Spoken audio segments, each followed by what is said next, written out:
ایک گاؤں میں 3 بھائی رہتے تھے، رمیش، گنیش اور سریش۔ ان کے پتا جی ایک دن ان کو بلا کر کہتے ہیں کہ بیٹا میں بہت بیمار ہوں اور جلد ہی مر جاؤں گا۔ میرے مر جانے کے بعد تم لوگ اس گھر کے نیچے میں نے سچی دولت چھپا کر رکھی ہے، تم لوگ اس کو نکال لینا۔ یہ بات سن کر تینوں بہت افسردہ ہو جاتے ہیں۔ چند دنوں بعد ان کے پتا جی کے مر جانے پر وہ لوگ بہت روتے ہیں۔ پھر گنیش اپنے بھائیوں کو کہتا ہے کہ کیوں نہ ہم اپنے پتا جی کی آخری خواہش پوری کریں، جو کہ انہوں نے کہا تھا کہ میں نے اس گھر کے نیچے سچی دولت چھپا کر رکھی ہے۔ کیا پتا انہوں نے سونا چاندی بہت سارا پیسہ ہمارے لیے رکھا ہوا ہو۔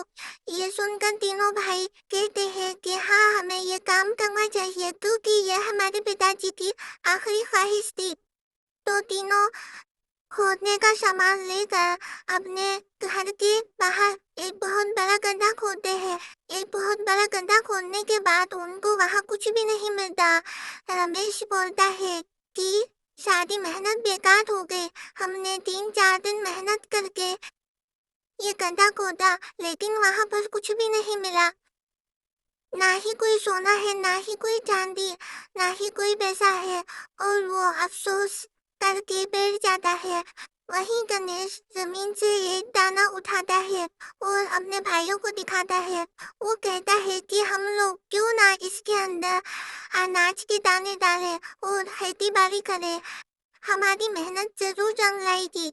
تینوں اس بات پر مان جاتے ہیں اور زمین میں دانے ڈالتے ہیں اور کھیتی کرتے ہیں۔ تینوں بھائی ساتھ مل کر کام کرتے ہیں اور چند ہی دنوں میں وہاں پہ ہریالی ہو جاتی ہے، باغ بن جاتا ہے، پھل لگ جاتے ہیں، یعنی ان کی محنت رنگ لے آتی ہے۔